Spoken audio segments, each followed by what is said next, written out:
Hello दोस्तों, update your self में आपका स्वागत है। तो कैसे हैं आप सब? आई होप अच्छे होंगे। आज मैं बताने वाला हूं जन्म प्रमाण पत्र कैसे ऑफलाइन बनाया जाता है। जिस भी स्टेट में ऑनलाइन की सुविधा नहीं है जन्म प्रमाण पत्र बनाने की, तो उस स्थिति में ऑफलाइन जन्म प्रमाण पत्र कैसे बनाया जाता है वो मैं आज आपको बताने वाला हूँ। तो वीडियो में बने रहें। आपको सिंपली एक फॉर्म खरीद लेना है जो इस फॉर्मेट में होगा। देख लीजिए आप, इस फॉर्मेट में आपका जन्म प्रमाण पत्र होगा। इस फॉर्म को आपको खरीद लेना है। फॉर्म आपको कोर्ट वगैरह में या फिर स्टेशनरी जहाँ से ये फॉर्म वगैरह बिकता है, जातीय आवासीय फॉर्म या इनकम फॉर्म, वहीं पे आप जाके यहाँ से खरीद सकते हैं वहाँ से। उसके बाद आपको सिंपली फॉर्म लेके आना है और फिर भरना है। यहाँ पे जिस भी कैंडिडेट का आप बर्थ सर्टिफिकेट बनाना चाहते हैं उसका नाम यहाँ पे लिखना है आपको। बर्थ सर्टिफिकेट बनाने के लिए यहाँ पे उसका नाम लिखना है। और कैंडिडेट जो आवेदक हैं वो किसी भी एज ग्रुप के हो, चाहे 18 साल के अंदर हो या 18 साल के बाहर या 1 साल से ऊपर हो, सभी एज ग्रुप के जन्म प्रमाण पत्र निर्गत किया जाएगा। आपको सिंपली यहाँ पे अपना नाम लिखना है, जो भी नाम है आपका। यहाँ डेट ऑफ बर्थ लिखना है, जो वार्ड है आपका वो वार्ड नंबर यहाँ लिखना है। उसके बाद अपना एड्रेस लिखना है, जो भी एड्रेस होगा आपका। फिर होल्डिंग संख्या लिखना है, यहाँ पे जो भी होल्डिंग संख्या कटता है घर का वो लिखना है। उसके बाद आपको फिर यहाँ पे देखिए, फिर यहाँ पे आवेदक का नाम लिखना है। आवेदक का नाम लिखने के बाद यहाँ पे फिर आवेदक का नाम लिखना है। यहाँ पे लिखना है, जो मेल होगा तो मेल लिखें या तो फीमेल जो होगा वो लिखें। जन्म तिथि लिखें, जन्म स्थान लिखें। फिर उसके बाद माता का नाम लिखें, पिता का नाम लिखें। पिता या अभिभावक की अस्थायी पता जो है वो लिखें। उसके बाद पिता या अभिभावक का वर्तमान पता है जो वो लिखना है यहाँ पे। उसके बाद फिर से यहाँ होल्डिंग नंबर यहाँ देना है, वार्ड नंबर देना है। उसके बाद यहाँ वार्ड पार्षद जो होगी आपकी, वो वार्ड पार्षद से आपको यहाँ पे सिंपली लिखाना है। प्रमाणित किया जाता है कि आपका नाम, पिता का नाम, माता का नाम, ये इस जगह में रहते हैं, निवास करते हैं, इसका जन्म इतना इतना को हुआ है। उसके बाद यहाँ पे आपका वार्ड तहसीलदार का हस्ताक्षर, मतलब वार्ड पार्षद का हस्ताक्षर और मुहर लगेगा। यहाँ पे आपको इस फॉर्मेट में लिख लेना है। उसके बाद ये जो है आपका बेसिकली, आप अगर शहरी क्षेत्र से हैं तो आप यहाँ से नगर पंचायत से बना सकते हैं। ये सिर्फ शहरी क्षेत्र वालों के लिए मैं बता रहा हूँ। तो शहरी क्षेत्र में हैं और ऑफलाइन बनाना चाहते हैं। अगर आप ग्रामीण क्षेत्र से हैं तो उसके लिए अलग फॉर्म का फॉर्मेट होता है, वो मैं अगले वीडियो में बता दूंगा। अगर आपको चाहिए तो कमेंट करें। अगला जो है, जस्ट इसके पीछे ये जो पेज देख रहे हैं, इसके पीछे जस्ट सफ़ेद पेज होगा। उस पेज में आपको आंगनबाड़ी से देख रहे हैं, ये आंगनबाड़ी केंद्र जगह का नाम है, वो वार्ड नंबर का नाम है। वो आपको आंगनबाड़ी से यहाँ से फिर से लिखवाना पड़ेगा, सत्यापित कराना पड़ेगा आपको। जिस तरह आपको वार्ड पार्षद लिखी है वही तरह आंगनबाड़ी वाली, देखिए आंगनबाड़ी वाली यहाँ पे आपको सत्यापित करके देगी वही चीज़। उसके बाद यहाँ साइन मोहर और अपना साइन देगी। आंगनबाड़ी से कराने के बाद आपको फिर से यहाँ पर ये फॉर्म को भरना है, प्रारूप को। यहाँ पे अपना ग्राम या मोहल्ला का नाम लिखे, वार्ड नंबर लिखे, थाना लिखें, जो भी है आपका। फिर वही डिटेल जो मैंने ऊपर बताया वो भरें। यहाँ पे शपथ पत्र संख्या और दिनांक लिखना है। तो ये देखिए यहाँ पे लिखा गया है, साक्ष्य श्री किसके द्वारा आप लॉटरी के समक्ष शपथ पत्र संख्या और दिनांक लिखना है। तो यहाँ पे एफिडेविट आपका जरूरी है। एफिडेविट आपका, ये देखिए मैंने एफिडेविट करा के रखा है। स्टैम्प पेपर में आपका एफिडेविट होगा। यहाँ पे अगर 18 साल से नीचे है तो उसका फोटो और पेरेंट्स का फोटो, यहाँ पिता का भी फोटो दे सकते हैं। अगर आप एफिडेविट किसके नाम से करा रहे हैं, अगर 17 साल से नीचे है, 18 साल से नीचे है मतलब, तो पेरेंट्स का क्या लगेगा, साइन लगेगा। इसमें आवेदक साइन नहीं करेगा। अगर आप 18 साल से ऊपर है तो आपका सिंपली एक ही फोटो लगेगा आपका आवेदक का, अगर 18 साल से ऊपर है तब। अगर 18 साल से नीचे है तो फिर ये आपका पेरेंट्स का फोटो लगेगा। तो मैं इसके नाम से फिर एफिडेविट बनाया हूँ। आप कोर्ट से एफिडेविट आपको कराना होगा स्टैम्प पेपर में। ये देखिए मैं इसकी माता के नाम से स्टैम्प पेपर बनाया हूँ, क्योंकि इसका 18 साल नहीं हुआ था। अगर आपका 18 साल है तो आपके नाम से बनेगा। आप सिर्फ यहाँ पे आपका फ़ोटो लगेगा और यहाँ पे मुहर मार दिया जाएगा कोर्ट के द्वारा। उसके बाद इसके साथ साथ एक एफिडेविट लगेगा। ये एफिडेविट देखिए इसकी माँ के नाम से है। अगर आप 18 साल से ऊपर है तो ये एफिडेविट आपके नाम से बनेगा। यहाँ पे साइल मुहर लगेगा और यहाँ पे जो देखिए GRN नंबर जो है वो यहाँ पे आप सबमिट कर दें। यहाँ पे मांगा जो गया है देखिए शपथ पत्र संख्या यहाँ पे आप भर दें और जिस भी दिनांक को हुआ है वो दिनांक यहाँ पे आपको भरना होगा। देखिए दिनांक 14/3/2024 का है तो यहाँ पे आपको 14/3/2024 लिखना है और जो लॉटरी निकाला है उसका नाम लिख देना है। देखिए यहाँ पे आप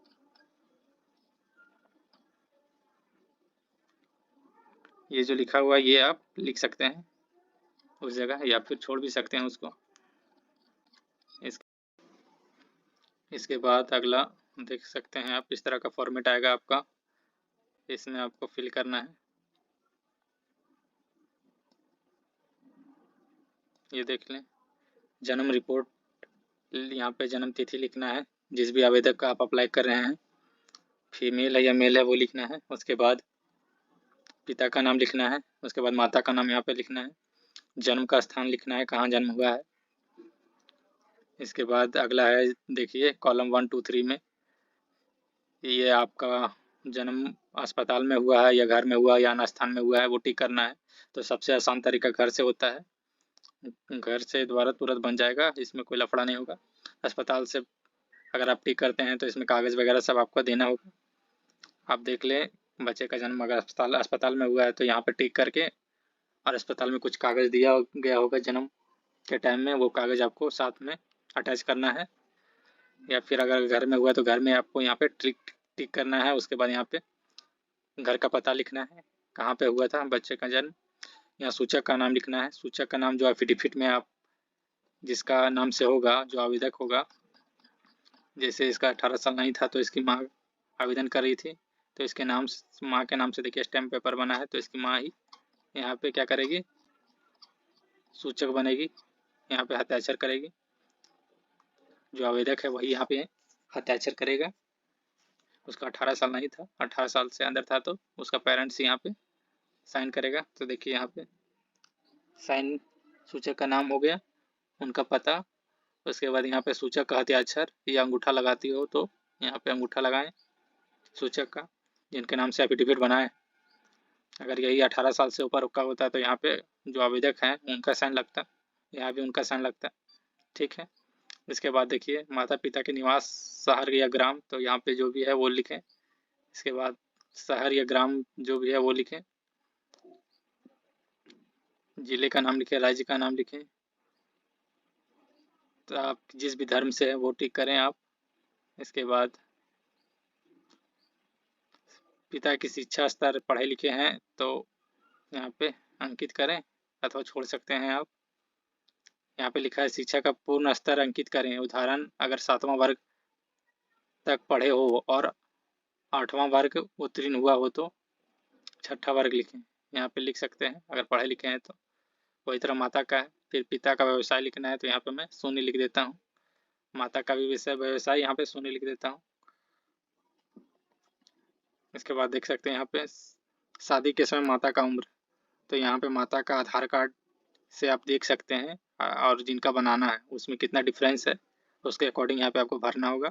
ठीक है। बच्चे का जन्म और माँ का जो डेट ऑफ बर्थ वहाँ पे लिखा होगा आधार कार्ड में उसमें आपको हटा के यहाँ पे देखना है।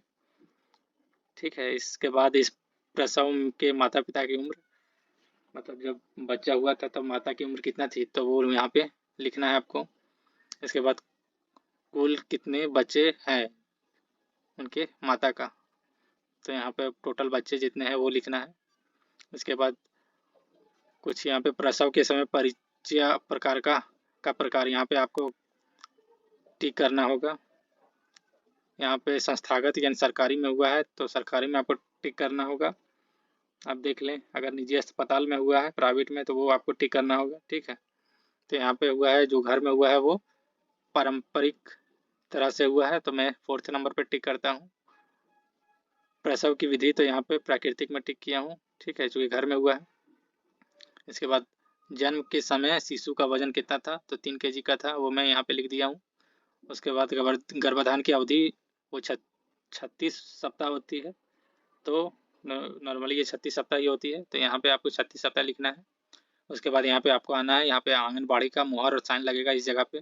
देख लीजिए आंगनबाड़ी का यहाँ साइन मुहर लगा है और यहाँ पे साइन लगा है, ठीक है। ये आपको ध्यान में रखना होगा। इसके बाद यहाँ पे देखिए format for heading of deposition witness form, यहाँ पे 2 गवाह लगेगा आपका। जो गवाह होगा वो आवेदक के उम्र से बड़े होने चाहिए, है ना। कम से कम जो गवाह होगा वो आवेदक की उम्र से 15 से 20 साल के बड़े होने चाहिए जो गवाह बनेंगे। और जो गवाह बनेंगे वो उनके परिवार के सदस्य नहीं होने चाहिए। गांव में ही कोई अलग कास्ट के व्यक्ति का आधार कार्ड, जो गवाह बनेंगे उनको आधार कार्ड लेना है। और उसके बाद यहाँ पे फॉर्मेट इस तरह का दिया गया है, वो आपको भरना है।